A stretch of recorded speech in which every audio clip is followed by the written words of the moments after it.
এই যুগ স্বাভাবিক কোনো যুগ নয়, ঝড়ের গতিতে ধেয়ে আসা ফিতনার যুগ। এই যুগে আবু জাহেলের যুগ নয়, এই যুগ ভ্রান্তির আধারে নিমজ্জিত মুসলমানের যুগ। এই যুগে ভ্রান্ত পথে আবু জাহেলেরা ডাকবে না, বরং ডাকবে মুসলিম নামধারী ভ্রান্ত প্রতীকেরা। বর্তমান আমাদের এই যুগে এসে আবু জেহেলের কিছু প্রেতাত্মা আবু জেহেলের ভূমিকায় অবতীর্ণ হয়েছে। তখনকার আবু জেহেল গং প্রচার করত, তখনকার আবু জেহেলেরা বলতো মুহাম্মদ পাগল, তার ধারে কাছে যেও না, তার কথা শোনো না, সে জাদুকর।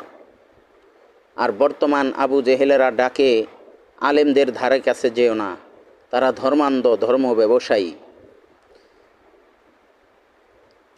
তারা ফতোয়াবাজ, তারা নারীদেরকে ঘরে আবদ্ধ রাখে। চোখ কান খোলা রাখুন, এক এক করে পর্যায়ক্রমে ফিতনার বিভিন্ন রূপরেখা তুলে ধরা হবে। তাই লাইক, কমেন্ট, শেয়ার করুন এবং ফলো করে সাথে থাকুন।